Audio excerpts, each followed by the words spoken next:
Bien, vamos a pasar al siguiente fragmento de este capítulo. Dios nos va a bendecir, mis hermanos. Recuerden que el título general es Diario de un Discípulo y vamos en el día 111, que le he puesto por tema La iglesia es comisionada. Y para ello, por favor, vamos a Juan capítulo 20, de los versículos 19 hasta el 23.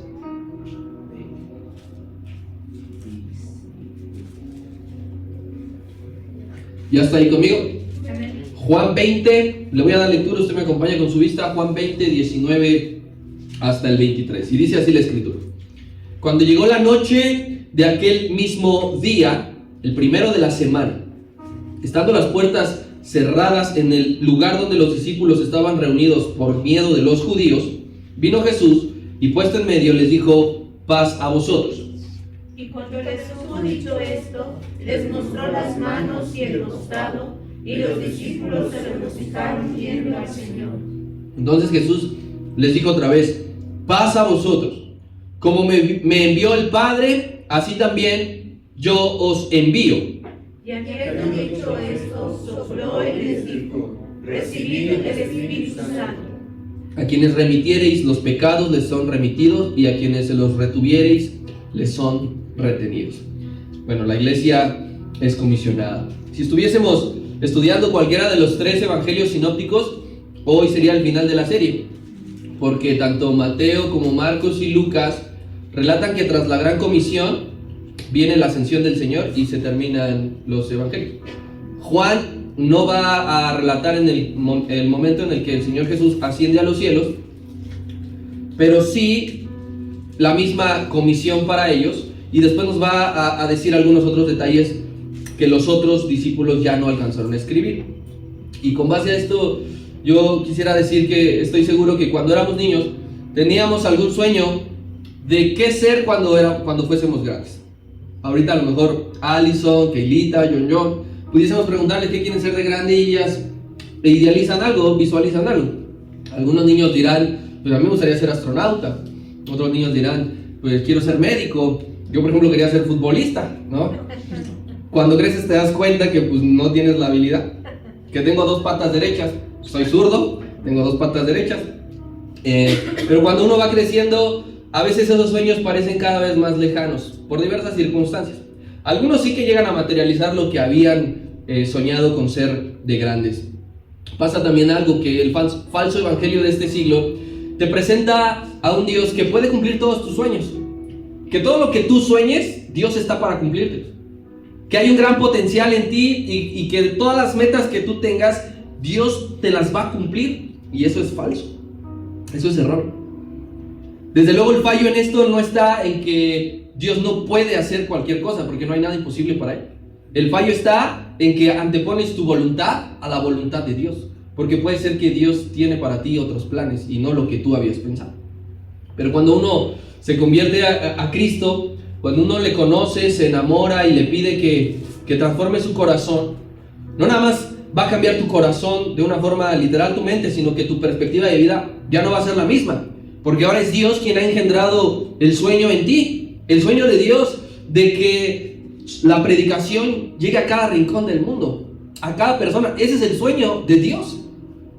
Que todo el mundo sepa, escuche que Jesucristo es nuestro Salvador. Pero para cumplir ese sueño de Dios requiere predicadores. Y para eso ha llamado a la iglesia a ese proyecto que se llama evangelio, evangelismo, evangelización. La mayoría de aquí somos padres. Como padres, Dios nos llamó a enseñarle y a transmitirle a nuestros hijos su reino. Veamos Deuteronomio, él dice: le enseñarás a tus hijos estas cosas, se los vas a transmitir. Muchos de aquí trabajamos o hemos trabajado como trabajadores. Dios nos llamó a ser honestos y a honrar a nuestros jefes. Todos aquí somos cristianos. Como cristianos, Dios nos llamó a reunirnos y a amarnos entre nosotros. Pero como discípulos, yo vengo a recordarle a usted esta noche, y por medio de este relato, que fuimos llamados a predicar el evangelio de Jesucristo a toda criatura. Versículo número 19 de Juan 20. Cuando llegó la noche de aquel mismo día, el primero de la semana, estando las puertas cerradas en el lugar donde los discípulos estaban reunidos por miedo a los judíos, vino Jesús y puesto en medio les dijo: paz a vosotros. Fue un día muy movido, fue un día muy largo, porque por la mañana vimos la semana pasada que se le aparece a María Magdalena. Muy de mañana se le aparece a Magdalena. Y por la noche se le aparecerá a 10 discípulos. A 10. Recuerden que quedaban 11. Judas ya no estaba. ¿Quién faltaba? Tomás. Tomás ya no estaba en ese mismo lugar donde todos los discípulos estaban reunidos. Veremos la siguiente semana por qué no estaba y dónde estaba. Pero se le aparecerá entonces a 10 discípulos que estaban reunidos. Vamos a preguntarnos, ¿qué hizo el Señor desde la mañana que se le aparece a María Magdalena hasta la noche que se le aparece a los discípulos? Es mediodía por lo menos, son 12 horas. ¿Qué hizo el Señor? ¿Dónde estuvo desde que habla con María Magdalena hasta que se encuentra con estos discípulos? Pues la Biblia no lo dice, especularíamos. Quizá estaba orando, quizá se apartó a orar.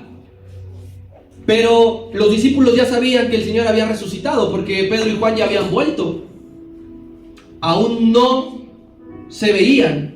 Y esto significaba que desde la mañana que supieron que el Señor resucitó hasta la noche antes de que se le apareciera, todo eso fue un tiempo de prueba para los 10 discípulos, porque tenían que creer que el Señor Jesucristo había resucitado.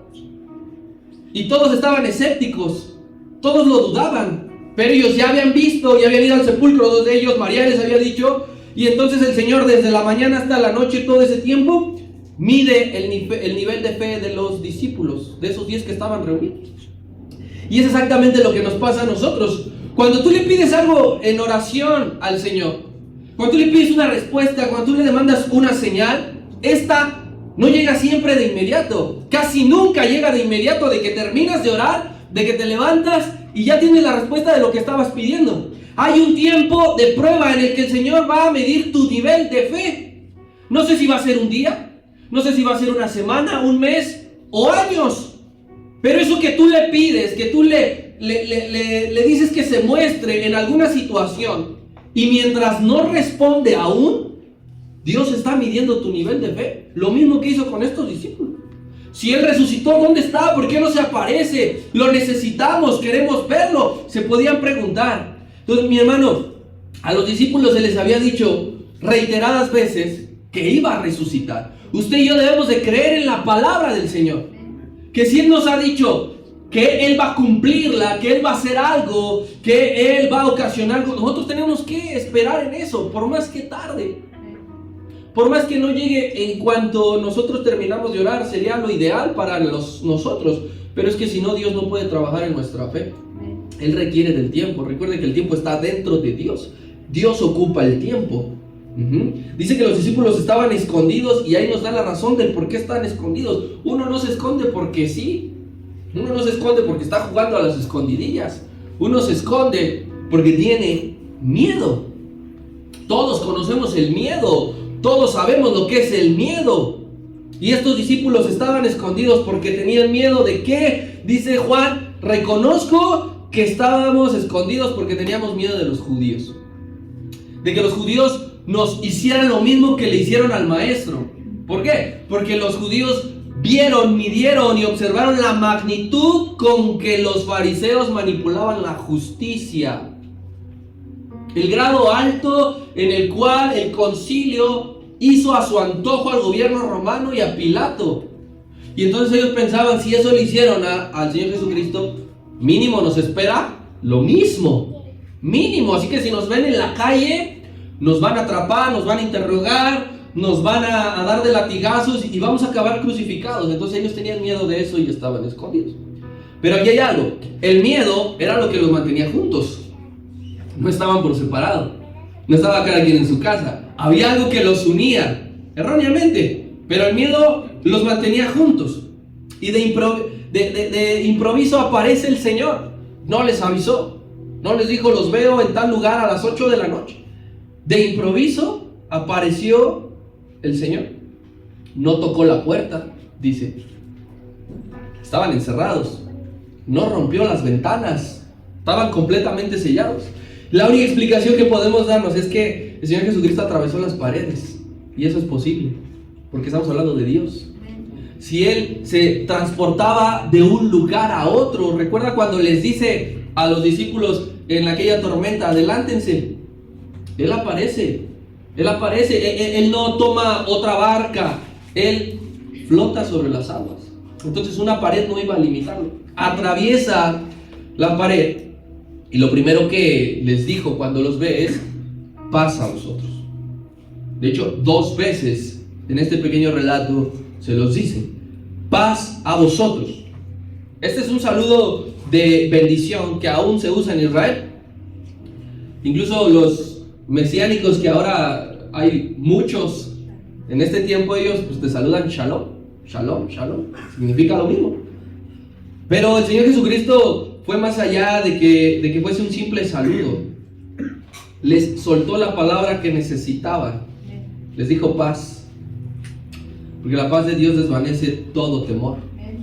Ellos estaban miedosos, temerosos, estaban espantados, y cuando aparece el Señor Jesucristo después de 3 días, lo primero que les dice es paz. Versículo número 20: y cuando les hubo dicho esto, les mostró las manos y el costado, y los discípulos se regocijaron viendo al Señor. Gloria a Dios de que la resurrección no fue solamente vista por una persona, porque a María lo hubiesen desacreditado muy fácil. Si hubieran dicho: estás loca, porque era mujer, y en esa época a la mujer no se le tomaba en cuenta, su palabra no contaba. Pero gracias a Dios que la resurrección de Jesucristo no fue vista solamente por ella, ni siquiera por esos 10. El apóstol Pablo testifica que por lo menos 500 personas, 500 gentes, vieron cara a cara al Señor Jesucristo resucitado. Pero ahora fue el turno de encontrarse con sus amigos. Al inicio ellos pensaban que era un fantasma, que cuando lo vieron y les habló y les dijo paz a vosotros, ellos pensaron que era un espíritu, como si estuviese poseída aquel lugar donde estaban, y que los fantasmas flotaban. Y esto no era nuevo, ya lo habían confundido anteriormente también con un fantasma. En la misma historia de la tormenta ahí en el mar de Galilea, cuando lo vieron, empezaron a tener miedo y a temblar y dijeron: un fantasma. Así que el Señor tiene que hacer algo para demostrar que no era un espíritu, que era el mismo hombre que días atrás había sido crucificado. Y como prueba de ellos, primera prueba, es que les muestra las marcas de su cuerpo. Les muestra sus manos donde fueron clavados esos enormes clavos, y les muestra su costado donde fue traspasado por la lanza. Y no solamente les muestra las manos y el costado, dice que se puso a cenar con ellos, que se sentó a la mesa con ellos y que le pidió sus platillos especial, pescado con miel.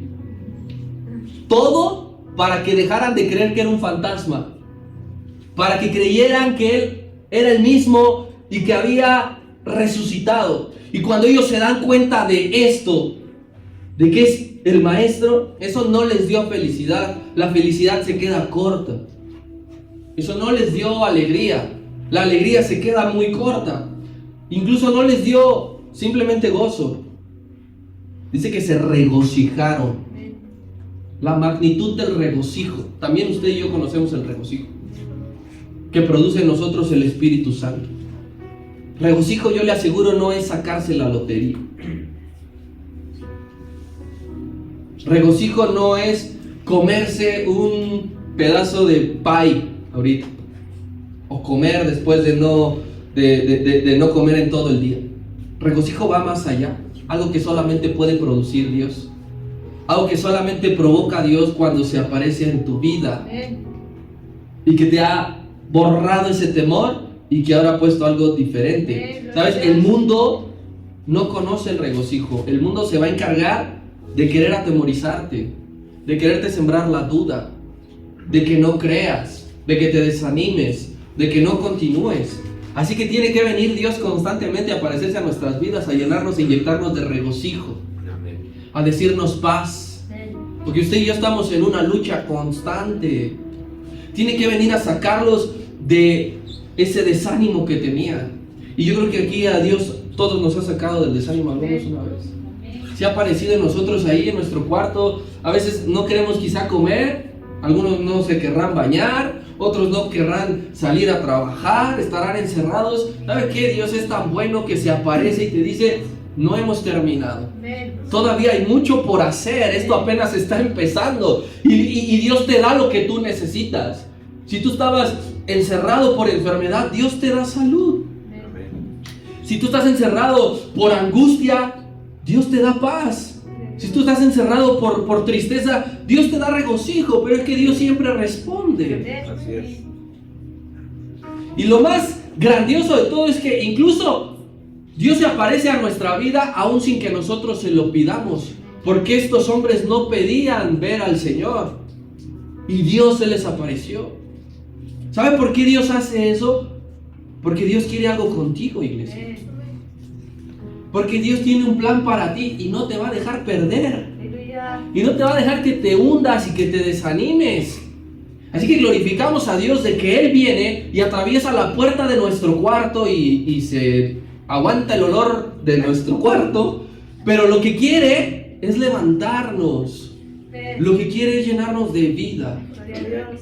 Es a partir de la manifestación del Señor que los discípulos cambian su estado de miedo a regocijo. Date cuenta que necesitas a Dios, que tú solo no puedes, que no vas a salir de aquello por tus propias fuerzas. Necesitas a Dios. Es el único que cambia el miedo en paz y en gozo. Es el único. Solo Cristo reemplaza, cambia esas piezas dañadas, esas piezas inservibles y coloca las correctas. Y esa paz no la da el mundo. Esa paz llega únicamente cuando Jesús está en medio de tu vida. Tú tienes que abrirle la puerta de tu corazón. Y dice en el Evangelio de Lucas que se sentó con ellos a la mesa. Y esto vamos a tomarlo en un sentido literal. En tu casa reina la paz solamente cuando le abres la puerta de tu hogar al Señor y le dices: este lugar es para ti. Porque Él dice claramente que va a llegar a una vida, va a tocar, y que si se le abre va a entrar. ¿Y qué va a hacer? Cenar. ¿Qué estaba haciendo con los discípulos? Cenando. Lo mismo es literal en tu casa. Si tú le abres la puerta al Señor y le invitas a cenar, Él no te va a decir: perdón, pero tengo otro compromiso. Perdón, pero yo frijoles y arroz no como. Perdón, pero tengo otra casa donde me van a servir carne. Si tú le abres la puerta de tu hogar y dices: Señor, yo quiero que tú estés en el medio, toma el control, ten por seguro que Él va a ir y va a estar allí sentado contigo. Amén. Aunque tú digas: mira que la quincena se acabó, mira que ahora únicamente una lata de atún, al Señor no le importa eso. Él lo que le agrada es que le reciban. Eso pasaba con el fariseo Simeón. Lo invitó a su casa y el Señor fue. Eso pasó con Zaqueo. Le abrió las puertas de su casa y el Señor fue. Así que si le abrimos la puerta de tu vida, de nuestra casa y de esta iglesia, el Señor va a venir y va a estar aquí en medio. Va a sobrepasar el estrés, la angustia, el miedo, esas paredes, esas barreras que a veces nosotros nos autoformamos. Que la Escritura dice: mira, algunos quisieran medir un codo más, algunos quisieran tener otro tipo de color de piel, algunos quisieran ganar más, y eso estresa y eso genera una angustia, y formamos esas paredes, esas barreras. Pero no hay barrera que el Señor no pueda derribar, no hay pared que no pueda atravesar. ¿Sabes también por qué les mostró sus marcas y les dijo: vean? No para que los discípulos digan: wow, ¿y te dolió mucho? No les mostró para eso. Se las mostró porque hubo un costo para obtener esa paz de la cual hoy gozamos. Se las mostró y le dijo: estas marcas es el costo de la paz que ahora sientes en tu vida. Fue su muerte. Él ganó la paz y nos la dio a nosotros por medio de su sacrificio. Eso ya lo dijo el profeta Isaías: el castigo de nuestra paz fue sobre Él. Para que tú ahorita tengas paz, El Señor fue castigado, fue molido, fue abandonado, fue burlado. Así que la paz que tú tienes, el gozo que tú tienes, valóralo, porque Cristo viene y nos enseña las marcas y nos recuerda: esto que tú ahora percibes del Espíritu costó mi vida. Cuando hace algunos años, 5 y 7 años, que fueron los sismos del 2017 y 2019, al siguiente servicio aquí se llenó. Yo me acuerdo, y yo sé que tú te acuerdas también. Lo mismo sucedía en la etapa final de la pandemia, cuando todavía no había, digamos, el permiso al 100% de poder salir. Esos últimos servicios aquí se llenaban y llegaban hasta atrás las sillas. La gente tenía miedo de un juicio de Dios cuando ocurrían los sismos, los temblores. La gente tenía miedo de contagiarse, y entonces ¿qué hacía? Se reunía por miedo. Vamos a decirlo, las cosas como son. Los discípulos estaban reunidos por miedo.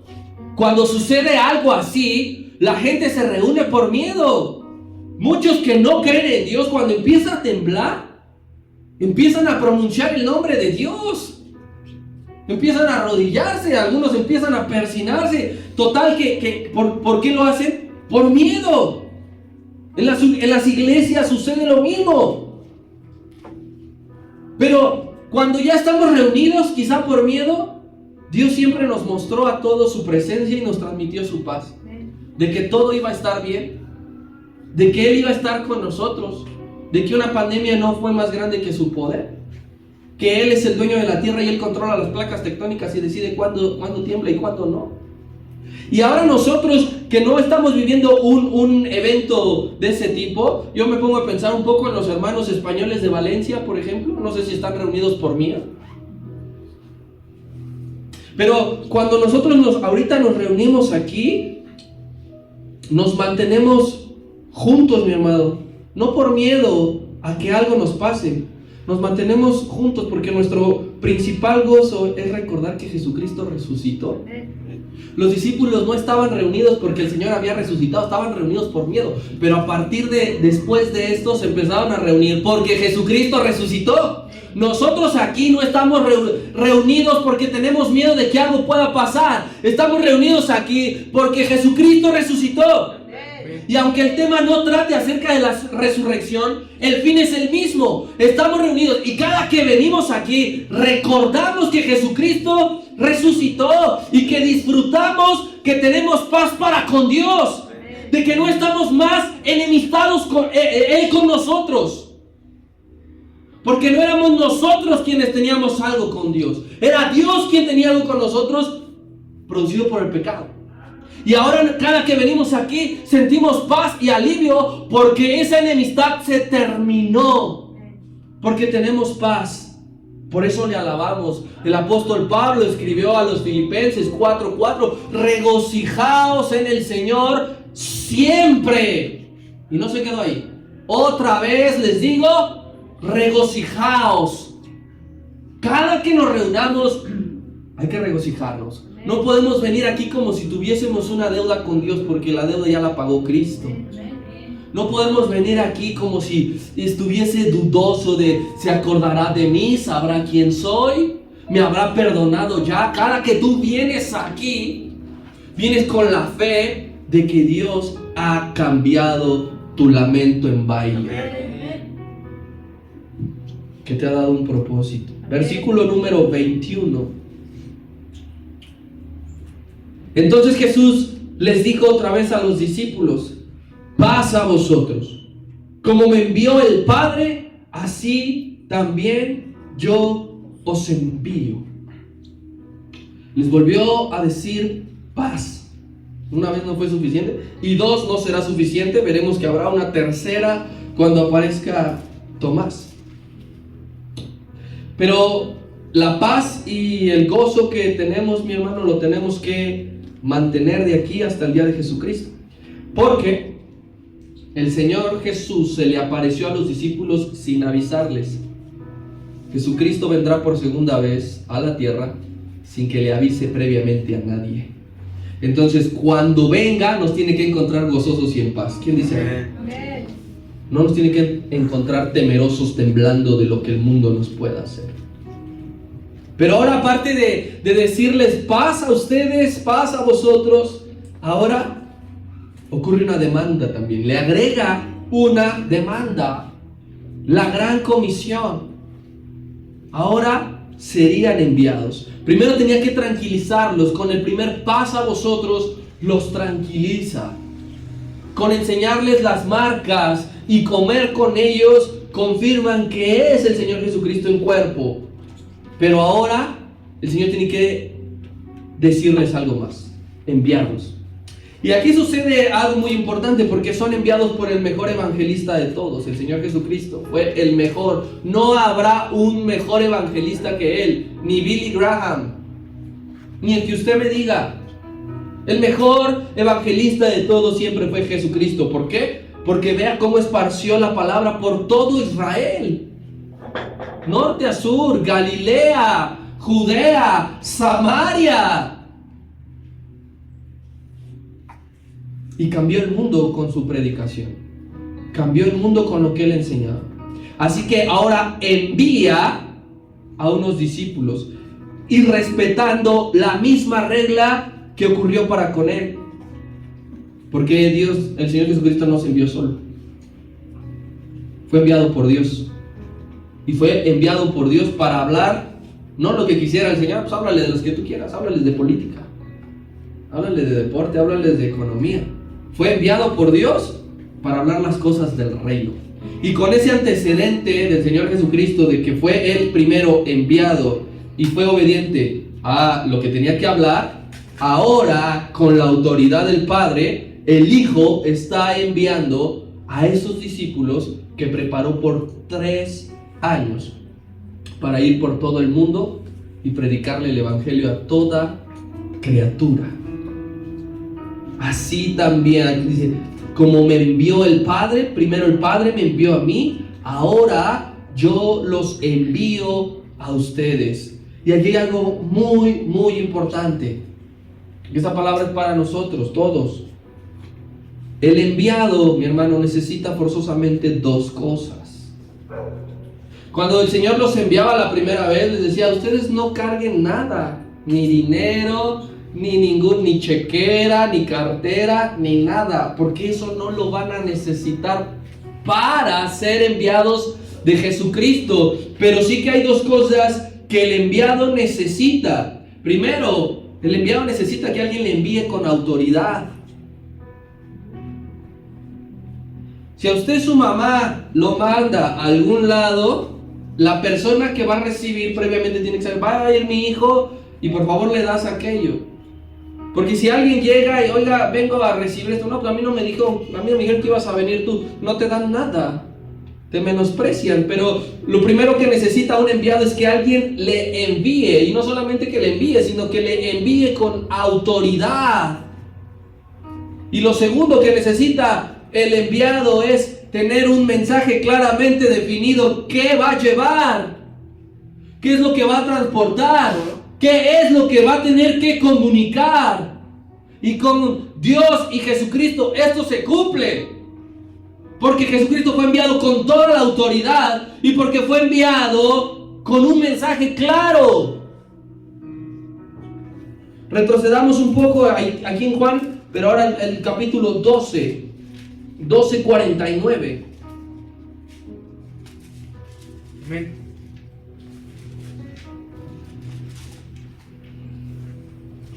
Y dice, porque yo no he hablado por mi propia cuenta, está diciendo el Señor. El Padre, ¿qué dice? Que me envió, también me dio el mandamiento de lo que he de decir y de lo que he de hablar. Señor Jesucristo fue enviado. Y el mensaje estaba claro. Él en Mateo le dijo a los discípulos, he aquí, yo los envío. No los estaba enviando alguien más, ni Pilato, ni el Sanedrín, ni nadie. El Señor Jesucristo, con toda la autoridad, los envió, he aquí yo los envío. Y estos mismos discípulos, en esa gran comisión les fue dicho, la autoridad aquí viene, estas señales les van a seguir. No los mandó desnudos, no los mandó encuerados, no los mandó sin herramientas y sin armas. Les dijo, yo los envío a ustedes y los envío con la autoridad de expulsar demonios, de sanar enfermos, de entender la palabra por medio del Espíritu Santo. Eso es lo único que tú y yo necesitamos. Y es que no tengo dinero, es que mi nivel de escolaridad no pasó de la primaria, es que soy una persona sola, es que eso el Señor no lo ve. Él ve tu corazón, Él ve tu amor, tu disposición, y entonces Él te equipa, Él te da lo que necesitas. A la hora de proclamar el Evangelio, mi hermano, es que tú y yo podemos hacer uso de la autoridad que Él nos ha dado. ¿Por qué aquella mujer que perseguía a los apóstoles saliendo de la oración, o Bar Jesús, por qué no entendían? Porque ellos querían el poder para otra cosa, ellos querían la autoridad para otra cosa. Bar Jesús decía, quiero de ese poder, ¿cuánto cuesta? ¿Cuánto cuesta? Y es que la autoridad que Dios te ha dado es para que prediquemos. Porque si tú te vas a encontrar con una persona que está enferma y que requiere de ser sanada para creer, Dios ya te ha equipado para ello, para que le impongan las manos y sane. Porque si hay personas que únicamente con escuchar la palabra de Dios, no tienen que ver ningún milagro, van a creer en el Señor Jesucristo, Él te ha equipado con entendimiento y con dicción para que tú les hables y entonces esas personas se conviertan. Tenemos todo lo que necesitamos, iglesia. Los discípulos lo tenían. Decían, oye Señor, pero ¿qué va a pasar? ¿Qué va a pasar? Porque pues yo me canso y voy a requerir vacaciones en algún momento. ¿Qué va a pasar con mi familia? Ninguno de esos pensó en sí mismo antes. Ponían atención a lo que el Señor les estaba diciendo. Yo estoy seguro, como te hablaba en la introducción, que el sueño de los discípulos, cuando se encontró con Cristo por primera vez, no era ser predicadores. El sueño de los discípulos no era ser predicadores. El sueño de los discípulos era poner una gran empresa pesquera, ser los mejores pescadores del mundo, volverse ricos, comprarle la casa a su mamá, retirarse joven, quizá a disfrutar la vida. Pero ellos abandonaron su sueño personal por adquirir la gran comisión de Cristo. Ahora Dios les estaba encargando ser evangelistas. Y ya se los había adelantado, ustedes van a ser pescadores de hombres.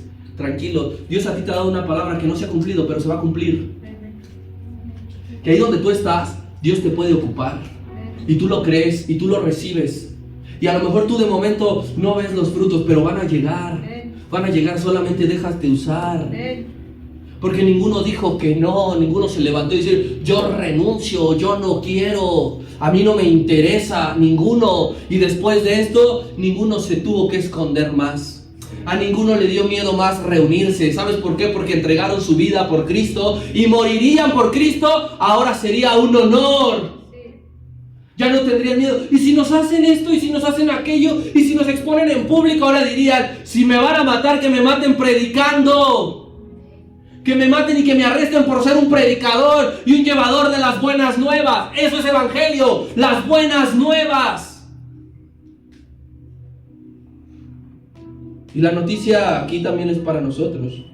El recordatorio, hermano, es que Dios nos comisionó también a nosotros con el mismo mensaje y la misma autoridad. No decir únicamente, era para esos 10 discípulos. ¿Y los demás qué vamos a hacer? No, para los demás también. Estas palabras que tú lees ahora en las Escrituras, te lo está diciendo Jesucristo mismo. Iglesia, fuimos enviados para predicarle al amigo, al compañero, al vecino, al familiar. Fuimos enviados a eso. Yo sé que tú tienes sueños personales y sé que Dios puede realizarlos. Y yo no te digo que renuncies a tus sueños personales, que renuncies a tu trabajo, pero es que usted y yo estamos haciendo muy poquito por Él cuando Él hizo todo por nosotros. Esa es la realidad. Porque nosotros nos fijamos antes en nosotros. ¿Y qué va a pasar conmigo? ¿Y a qué me voy a dedicar? ¿Y qué va a ser de mí? ¿Y cómo voy a conseguir esto por lo cual tanto he luchado? Pero si estoy a punto estoy cerca. Esos pescadores eran buenísimos en lo que hacían. Le contestarían al Señor en otra ocasión más adelante, ya hemos intentado pescar toda la noche y no lo hicimos. Y no fue por incapacidad, fue porque Dios le dijo a todos los peces: se me van de esta zona. Largo de aquí porque no tienen que agarrar ninguno. Ellos eran buenos en lo que hacían. Les iba bien. Y lo dejaron todo. Sin remordimiento. Sin dolor. Porque lo que les esperaba era más grande. Sí.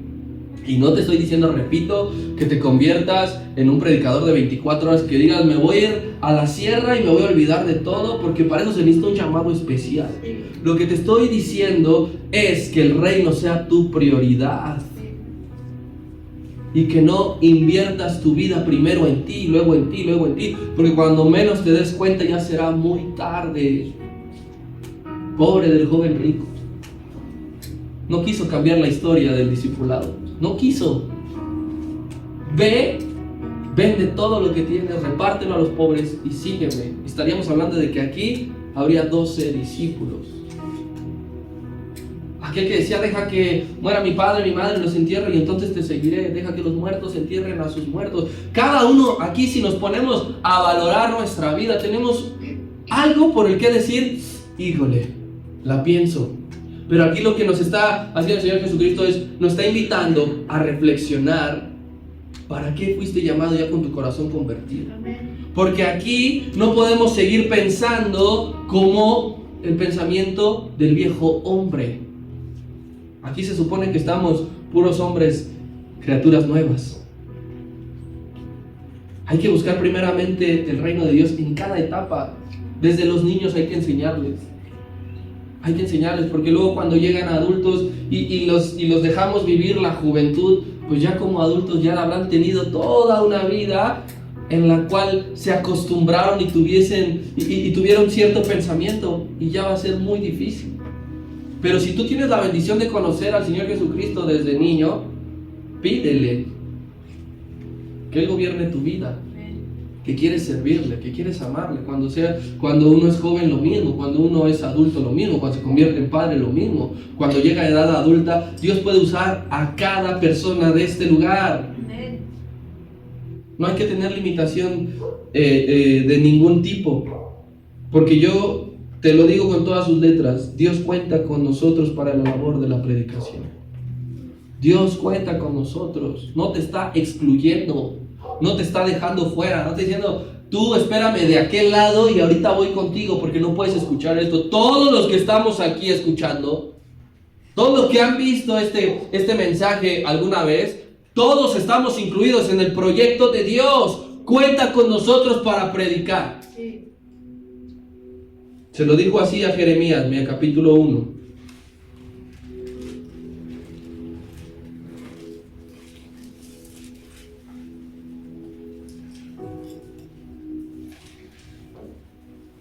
Versículo 5. Está hablando un joven. Antes que te formase en el vientre, te conocí. Y antes que siquiera tú nacieses, te santifiqué y te di por profeta a las naciones.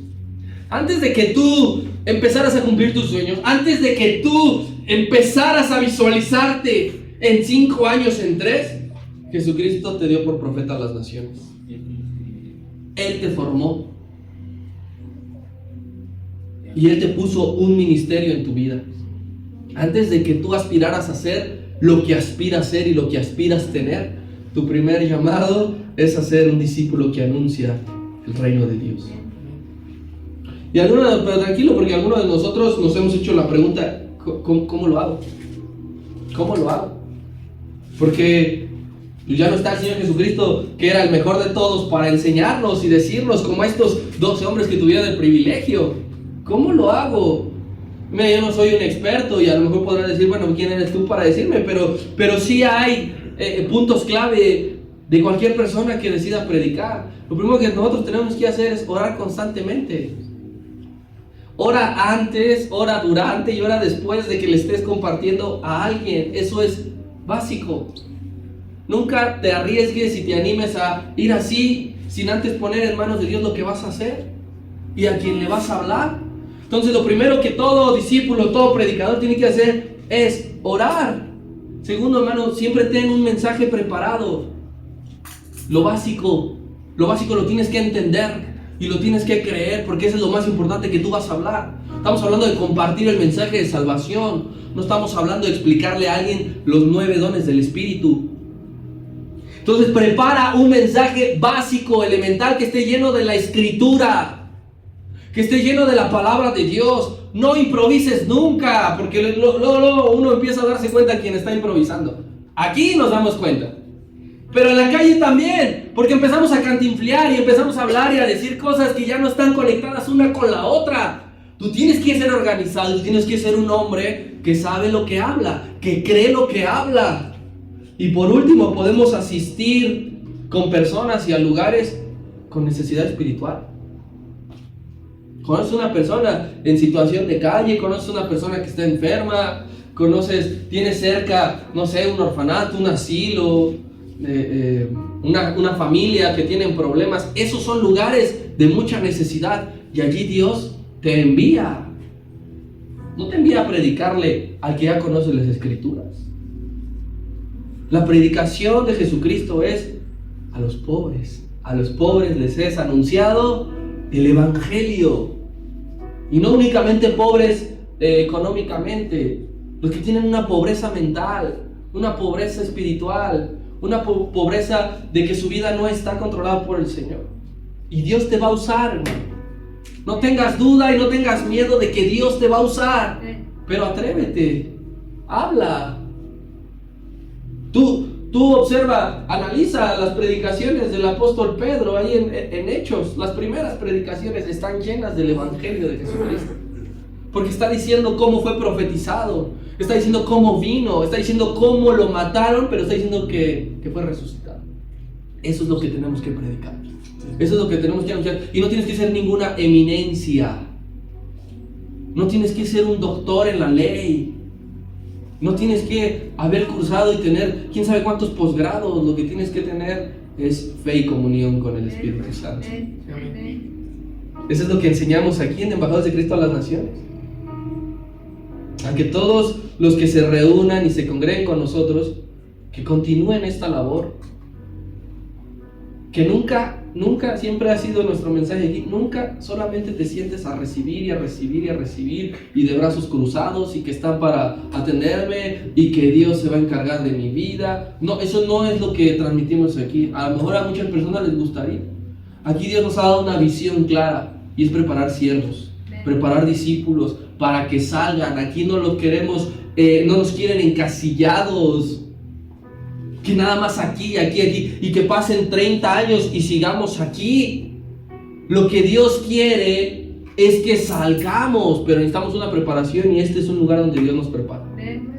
Versículo 22 y 23 para terminar, de Juan capítulo 20.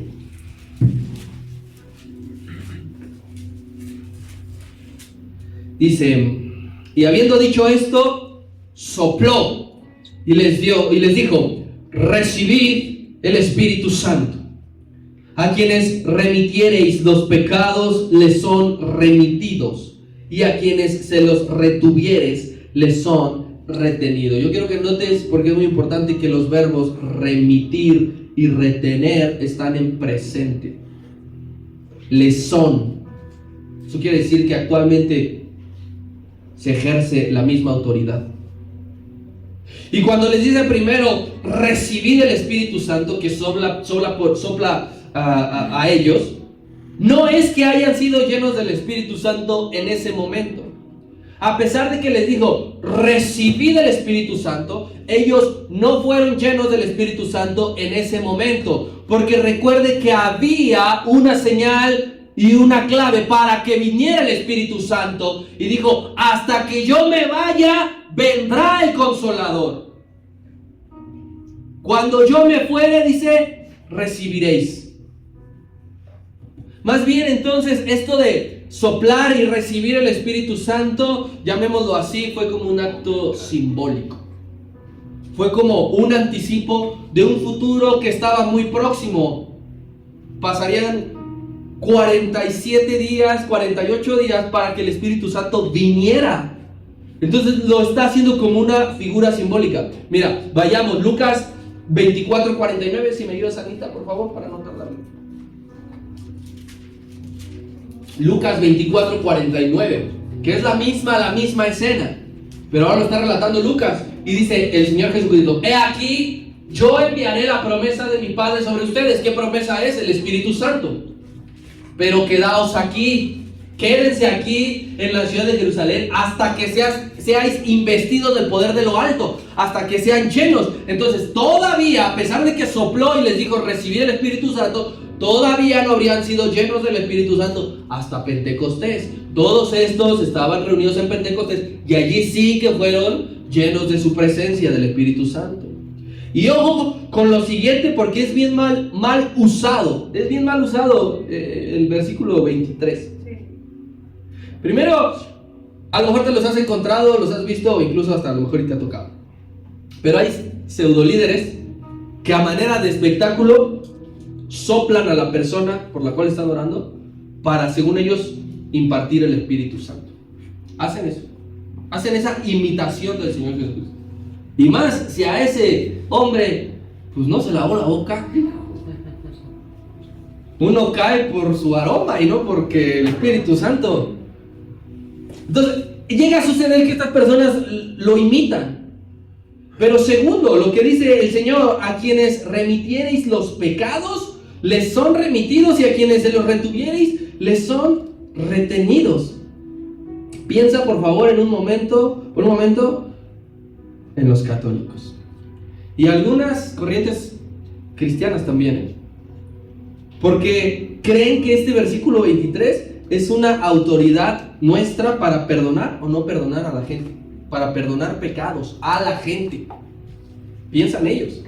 La iglesia romana tiene a los penitenciarios, ¿sí? Que son estas personas que son los curas, que sienten que tienen la responsabilidad, que son responsables de los asuntos relacionados con el perdón de pecados. Que os pueden decir: te perdono, hija, vete. Cuando entran al confesionario, gracias a Dios nunca he pisado una iglesia católica. Y no lo voy a hacer jamás. Pero pues me imagino cómo es su confesionario. La Chabelita está ahí de las rodillas y, ¡ay, padre! Y entonces este penitenciario piensa que agarrándole a lo mejor la cabecita y decirle: no te preocupes, yo te perdono. ¿Por qué? Porque mal usan este versículo número 23. Lo que todos tenemos que hacer y no hacemos es perdonar al hermano. Queremos perdonar sus pecados, pero no queremos perdonar al que nos ofendió. Y es la doctrina de Cristo totalmente invertida, porque Él dice: perdona a los que te hicieron. Mira, Lucas 5:21, esta parte hasta los fariseos lo entendían. ¿De qué nivel? A veces de ciertas personas que se sienten con la autoridad de perdonarle pecados a la gente son más bajos en entendimiento que los fariseos, y eso sí está grave. Entonces los escribas y los fariseos comenzaron a cavilar diciendo: ¿quién es este? Hablaban del Señor, que habla blasfemias. ¿Quién puede perdonar pecados sino solo quién? Dios. Solo Dios. Hasta los fariseos entendían que el único que puede perdonar pecados, ¿quién es? Dios. Pero hay gente que dice: es que a mí Dios me dijo que le puedo remitir el pecado, el perdón a alguien. Pues le falta el Espíritu Santo para entender esto. Porque esta autoridad a la que se refiere, a lo que se refiere este versículo, es que nosotros podemos pronunciar el perdón de pecados, que es diferente. Pronunciarlo, porque si tú le predicas a alguien y ese alguien acepta al Señor Jesucristo, tú con la autoridad le puedes decir: el Señor Jesucristo ha perdonado tus pecados porque has creído en Él. Pero quien perdonó los pecados es Jesucristo. Y aquel que tú le predicas y se niega y se rehúsa y se dice: no, yo no creo, no, yo no, tienes la misma libertad para decirle: mi amigo, lo que acabas de hacer acaba de condenar tu alma. Suena duro y nos lo queremos callar, pero esto es lo que el Señor nos está diciendo. Al que creyere y fuere bautizado, será salvo. Eso nos lo está diciendo a nosotros. Si esta persona creyó y se bautizó, dile que sus pecados le han sido perdonados. Dice, pero al que no creyere, ya ha sido condenado. Tienes la libertad de decirle, tu alma está en el infierno. ¿Notas la diferencia? No es que tú perdones a la gente de sus pecados. Eso es remitir, retenerlo. ¿Sabes qué? Tu perdón no está cobrando efecto porque tienes que creer en el Señor. Hasta que tú creas, es como tu alma va a ser libre. Marcos 16, 16. Y ya pasen mis hermanos, por favor. Marcos 16, 16. Terminamos. Dice, el que creyere y fuere bautizado, lo que te comentaba, será salvo, mas el que no creyere será condenado. Y eso sí que nosotros tenemos que decirlo. No tengas miedo de hablarle de pecado a la gente. No tengas miedo de hablarle del infierno a la gente, porque eso sería retener la información. Eso sería no hacerlo consciente. Así que hazlo completo. Predica el mensaje de Jesucristo completo, de que todo aquel que crea en Él pasará la eternidad con Él, y todo aquel que no crea en Él será echado al lago de fuego. ¿O estoy inventando algo? Eso dice la Escritura. Eso dice la Escritura. Así que esto tú y yo lo tenemos que tener claro, mis hermanos, porque somos una iglesia que predica la verdad